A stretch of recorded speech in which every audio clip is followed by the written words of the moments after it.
Oh, nice launch. I didn't think with peers are they can win with one launch and then 50-50 and then it's dead, bro. This is Tekken 8. It's just too bad. What is this game, man?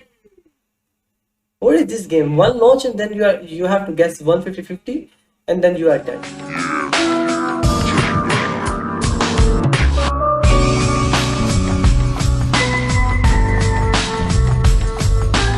What's up, guys? It is me, boy Kwis, and we are back again with another video. And as you can tell by the title, we have quite the discussion to be had. And I think we need to get this out of the way in case you guys are new here. I'm Kwis. I am a professional Tekken player. I've been playing Tekken for many years, Tekken 8 for just a year, so only been out for a year. And I have competed all over the world for Tekken 8 so far. I've been to many a continent, many a country. I've experienced many different Tekken styles, and I feel like that helps me have some, in case you don't know, it gives me a bit of, I think, a bit of authority over what I'm talking about today. I think you guys can understand where it's coming from is an informed opinion. Many top 8s throughout the years, Tekken World Tour events, and also just this year alone, 4 Tekken 8s. I've been playing this game a lot, been streaming it a lot. I have many hours on the game, online and then offline in tournament. I just want you guys to understand that what I'm saying right now is coming from a place of experience. And also, if you're new, make sure you subscribe and drop a like, man. You might enjoy your time here. We have lots of amazing things to talk about. Today, not so amazing thing to talk about, and that is, I guess, the problems with Tekken 8, because not everyone's happy with the game. People are complaining, people have things to say, people are doom posting, people are doing too much, people are not doing enough, because again, I think it's a game, it's the first year of a new game. There's going to be issues. We've added a new system. I think a big topic we'll be talking about today is the heat system. And I guess what sort of kicked off this discussion and got people thinking and riled up and wanted to talk is Arslan Ash, the GOAT of Tekken 7, top 2 in the GOAT's discussion of Tekken all time, one of the greatest to play this game, 5 EVO championships under his belt since 2019. The man needs no introduction, but I gave him one anyway. Made a tweet not too long ago, and that tweet read, "The state of Tekken is extremely volatile right now. The more I play the game, the more depressed I become. It feels like the game has developed into a single launcher followed by 50-50 mix-ups, and that's it. The game needs systematic changes more than balanced changes, in my opinion." And this is followed up with comments by Kkokkoma as well, another top player in his own right. Both these players have qualified for Tekken World Tour finals this year, been playing Tekken 8 a lot. They were at EWC at the highest level of the game, so they know what they're talking about. This is what I talked about every time. Company said 8 will be easy for noob and hard for pro players, but reality is everyone played $80 for gambling game whole time. Noob, middle, high tier, all players feel the same and talk the same about what the game is unpleasant because you're only doing gambling the whole time. That's why I don't want to play a long time. The Twitter community is also the same. Even Tekken World Tour's final rules is perfect 50-50. We are all in Las Vegas first floor. And these are sentiments which I agree with quite a bit. I played Tekken a lot. So I've competed a lot in this game with all over the world. I played against different styles of Tekken in this game, playing against Japanese players, Korean players, players in Africa. I've been doing a lot when it comes to this game. So I feel like my opinion is based in the fact that we have seen a lot of this throughout the game. I mean, if you watch Tekken 8 tournaments, you do see a lot of this. We're seeing a lot of the same characters, and even if we're not seeing the same characters, we are still seeing this same formula when it comes to Tekken 8. There's just so much gambling, 50-50s, 50-50s. They call Tekken 8 a 50-50 simulator. There are so many canned 50-50s and mix-ups in this game, and if you're unaware of what that means, that simply means a situation where you have to guess. A mix-up is a situation where you have to guess. You cannot pick an option to mitigate that, right? You can't use movement, you can't backdash, you can't sidestep, you can't power crash. You have to guess. And I guess that's why I want to get into the heat system, because I think it's been one of the biggest proponents of forcing you to have to guess in this game. And here's my thing, right? I'll keep saying it. It's the first year of a new game, so there are going to be issues. There's going to be kinks that needs to be worked out. Because I think the first iteration of this game on release, I think the heat system, there was a lot going wrong there. First off, I want to talk about the heat dashes. I'll get into heat engages a bit later because they're still the same. We'll actually have to talk about heat engages to talk about heat dashes. But at one point in this game, you had a heat dash system where if your opponent's back was to the wall and you did a move that triggered a heat dash, which are heat engages, it would cause the wall crush mechanic, which I will be colloquially referring to as new tactics. We call that wall crush new tactics. But you would do a heat dash move which triggers new tactics. When that happened, you could be up to plus 20 plus, like 26 plus 23, just because your opponent happened to block this random move that you just decided to throw out. And that's me speaking from my own experience. There are times I just do one of my heat engages randomly, hoping to get a heat dash. If it hits, cool, I get a follow-up. If not, and you block it, you're now minus 20 something, and I can literally push anybody. In that situation, you have to guess. That is a complete 50-50. There is not anything you can do about it. And that meant moves like Dragunov QCF4, Alyssa forward 2-1, Nina forward 1+2, they would all become plus 20 plus if their back was to the wall. And it's such a dramatic change as well for some of these moves, especially 2 of the 3, because they're unsafe, which meant moves went from being unsafe, as in you can punish your opponent. They do this move, they have to take the punish, and you take your turn back. They go from unsafe to plus 20 plus, which is insane. I think that was ridiculous that we actually played that version of the game. We played tournaments on this. I played tournaments with that being a thing. I made use of it myself, but that was certainly a thing you had to deal with. And some of these heat engages have amazing tracking, so you can't really move around them. Great range. They cover a lot of options, so at the end of the day, you're gonna have to block them or get hit by them. And then plus 20 again, I then get another mix-up that you have to take. You can't sidestep, you can't sidewalk, you can't backdash, you can't interrupt because I'm so plus. You just have to take my mix-up. You have to guess. And then they ended up toning this down. All heat dashes became +5 at all times, regardless of where you were. If the back was the wall, it doesn't matter. It would still be +5. And while I think that's a good change, I think we can go even further beyond. I think if a move is unsafe, like if you do a heat engage that is normally unsafe and then you heat dash, I think they should be minus at the very least. Sure, you can make them safe with a heat dash using that. That's fine. But I think going from like -14 plus, some of them even launch, to being +5, and that's such a drastic leap. I think we can even go that further beyond. Perhaps, maybe I'm asking for too much, but I think that's a bit fair, because again, a move like Nina's forward 1+2 being +5, it's a power crush. You can get out all pressure with it, and then she is +5 to them, because again, a character Nina with plus frames was very scary. She can then go into +5. I think maybe we tone that down a bit, but that could be for future seasons down the line. For now, I think heat dashes are kind of okay the way that they are. But I think something that's not okay, and something I've been saying for quite some time now, I think heat engages, they're kind of an issue to me. Like in your mind right now, what character do you play? If for a second think, what character do you play? Let me know in the comment section down below. What character do you play?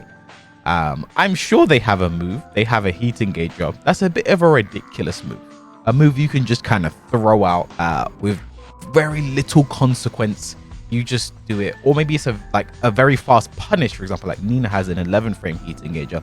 Lee also has an 11 frame heat engager, which are tied for the fastest heat engages in the game. Leo has a wild standing punish, which is an 11 frame heat engager. Yeah, these are moves that you just might see thrown out with very little, with reckless abandon. Then, because you have landed this move, sometimes randomly, I'm speaking from experience, sometimes I throw these moves out randomly, hoping to connect with a random heat engager, and some of them are safe, so if they're safe, sure, whatever, it's fine. Because I now landed this move, I am now +16 and in your face again. This is not okay. This needs to stop now. To me, I think that's too much. You see these heat engages, these moves, like think of a heat engager in your mind. You throw that move out randomly, it has connected, you are now +16 in your opponent's face. That's not okay. And while I think heat is here to stay, there are definitely things that need to be touched up, and I think how plus heat engages are is a bit of a concern for me right now, but not one of my most pressing issues when it comes to heat. But I do believe it does need to be addressed. I think plus 60 for landing at this move randomly is a bit too much, especially with the potent mix-ups that there are in this game. I think that, yeah, let's do something about that. And a little side thing, I think when it comes to heat, I think some characters' heat bursts shouldn't track more than others. I feel like it should just be some characters' heat bursts, like I think Dragonov, his heat burst tracks very well. I feel like they should all be on a similar plane.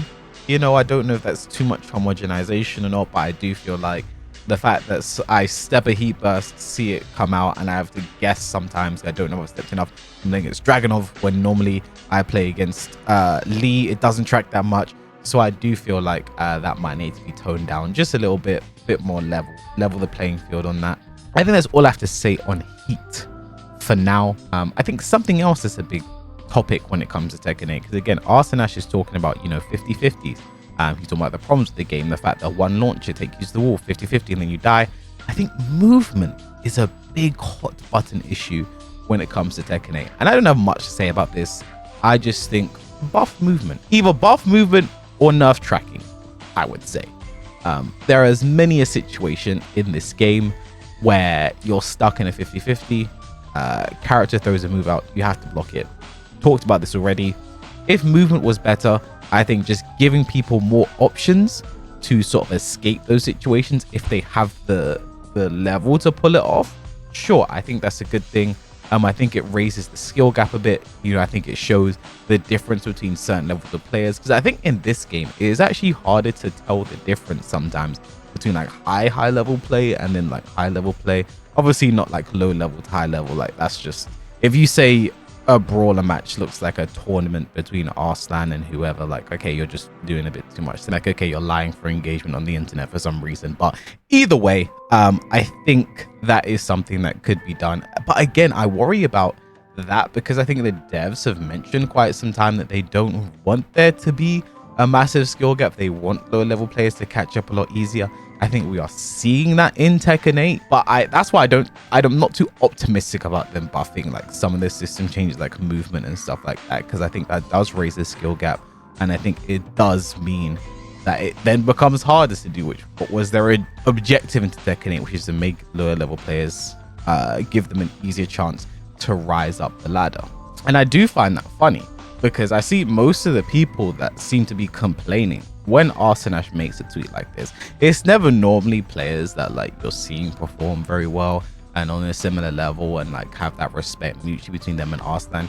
It is like sort of the online randoms that you see that have so much to say. Like this, I guess it makes sense because the stuff Arslan's complaining about and saying is an issue directly impacts these players.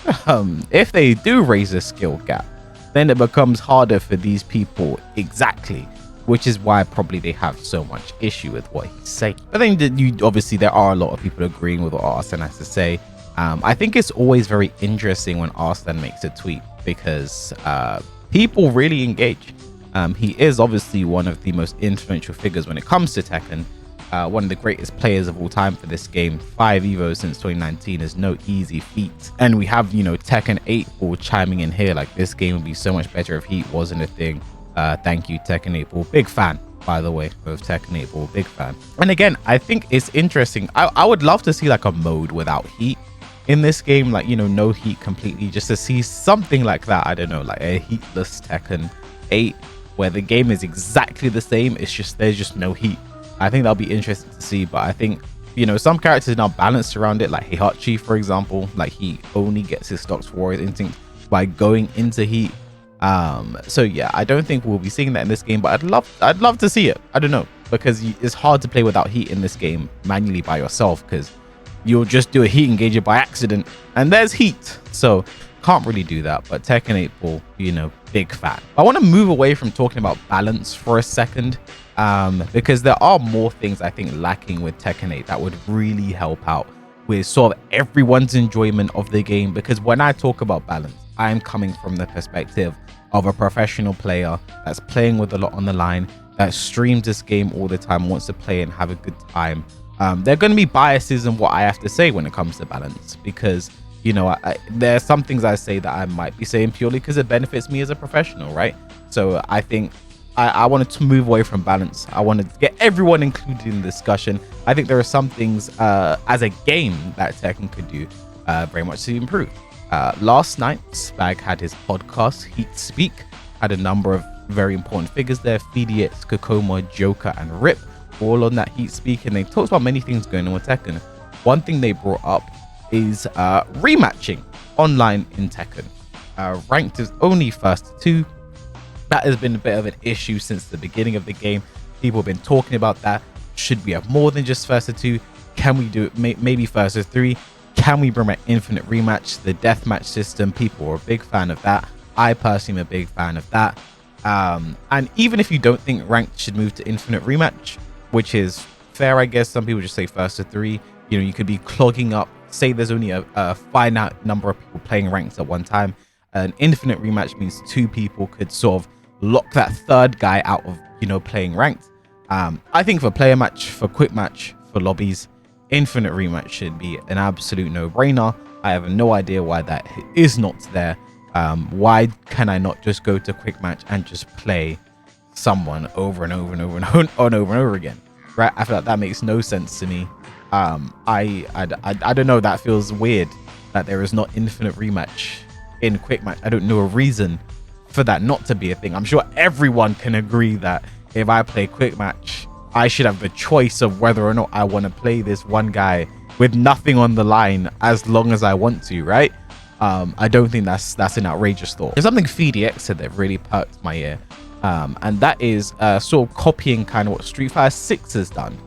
When you hit master rank, you get a certain level of elo, and go even higher, you get the legend rank, and that is only reserved for people who get the highest rank at the master rank, right?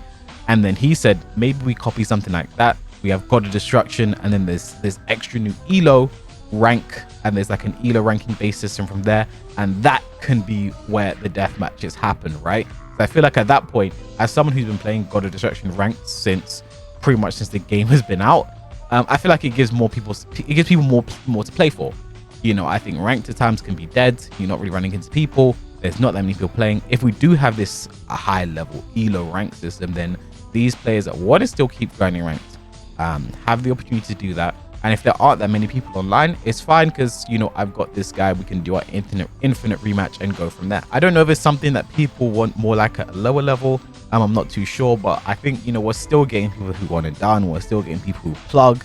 It's a forced first to 2, but people still don't play the full first to 2. I don't know. An infinite rematch would solve some of those issues, but I do think, at least at the level I'm at, that infinite rematch, that elo system, be something that's really cool. But I do want to talk more about the rank system in general, because I do feel like there are so many issues with it. I feel like they did the update recently in 1.08, or it was 1.07. Whenever Hey Archie came, I think that was 1.07. And I was like, yeah, they did some good things in that, and I was a big fan. But I feel like there's still so much that needs to be done when it comes to this game. But again, it is the first year of a new game. However, normally I'm like, that's okay. But however, there were things about Tekken 7's ranking system that were completely fine that have been removed, which is why I'm like, why don't they just put that back? Or why did they remove it? Why did they change it, etc, etc?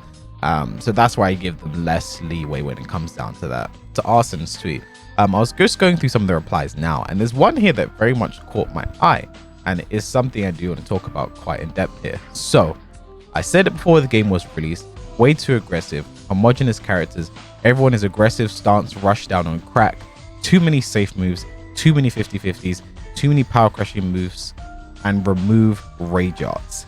And I think this is, the one thing that really breaks up when I want to point out there is the homogenous characters. Everyone is aggressive stance, rush down on crack. I think this is one of my biggest issues when it comes to this game, when it comes to balance. One thing I was saying before Tekken 8 came out is like, oh my god, they're really leaning into the uniqueness of certain characters. Law had nunchucks. I noticed more stances were being apparent. I saw Ling's hypnotist stance coming to use a bit more. Okay, that's a bit interesting. Didn't really see much of it in 7. Going to see a lot of it in 8, and now we see it in 8. We saw Lily's feisty rabbit used a bit more. I was like, oh, that's interesting. We're seeing more of that. and now we're seeing more of it in 8 since the game's out. But I sort of noticed, okay, they're sort of bringing out characters' uniqueness, and like, oh, they're going to using more of their stances. But as the game has come out and the game has progressed more, we're seeing, hold on a second, everyone is now a stance character. I made a joke before Heihachi came out. I said Heihachi's going to be a stance character with stocks, because that was the meme. Lydia came out and was a stance character with stocks, and Eddie came out and was a stance character with stocks, and I just made a joke, Heihachi's going to be a stance character with stocks. And he came out and he was a stance character with stocks. I think if anything, characters are starting to lose their uniqueness in this game. I think we are seeing more homogenization, and it was something we started to see in Tekken 7. There were sometimes just unique mechanics that only a few characters had. Like Geese was the first character to get a wall bounce in Tekken 7, and then everyone got wall bounce in Season 2. You had like Steve and Falcon Ram were a few characters with guard breaks. That was a very unique thing to have in Tekken 7. Now in Tekken 8, you have multiple characters with guard breaks that lead into heat engages, guard break that lead into wall splats. And what's funny, Steve even lost his guard break. He got a new one, but his original one isn't a guard break anymore. Steve also got a third stance, which again, everyone's becoming a stance rushdown character with guard breaks. They added a new stance for Steve. Heihachi had a stance in Tekken 7. He now has 2 stances. I feel like their sort of idea with how they're sort of reinventing characters is add a stance, give guard breaks, because they gave Heihachi a new stance and they gave him a guard break from that stance. They gave Steve a new stance, also has a guard break from that stance. There seems to be some kind of effort to add guard breaks and stances and be overly aggressive, which is why I think 2 characters that really stick out to me as problem characters are Alyssa and Yoshimitsu. I think Yoshimitsu might be the biggest problem character in this game right now. I think Dragunov is still the strongest. Maybe Dragunov and Nina, they're sort of fighting now. But Yoshi is the biggest problem character because of how he's allowed to play a defensive game. I'll explain this more in another video at some point, but a defensive game that other characters just aren't allowed to do, and it plays into Yoshi's benefits so much because everyone is now an aggressive stance rushdown character. Obviously not everyone, that's a bit of hyperbole, but you guys know what I mean. A lot of characters are now stance aggressive rushdown characters. So I guess the title of this video, the important part of this video, is talking about how does Tekken 8 need to be fixed. And I think the answer to that question is yes. There are things that do need to be fixed about this game. There are things that need to be improved. I think nothing is perfect. I think Tekken 8 released in a very nice state. I think I had a lot of fun playing the game. Obviously, the more I learned about it, the more I played the mechanics, the more I played in tournaments, the more I played against Dragunov, I started to detest certain things more. But I think they have started off with a very good base. I'm a bit concerned to see how they fix certain things. I think in regards to the balance, I do think we just need to see more nerfs than buffs across the board, I'll be honest. I think there's no character in this game that I think of as super weak. I'd say if I was to make a small amendment to my tier list, not too long ago by the way, I would put Lee down in A tier or make like a new tier between the S and the A, like an A plus tier. I think Lee, a few characters go into there. Like I think Lee, Kuma, Huarang would probably go into that tier. Maybe Devil Jin goes down. I think Devil Jin does go down. I think Devil Jin is I think he is a bit underpowered, but I still think he can work in this game. I think that's the same, I think, for all characters. They can work in this game. I think all characters are viable.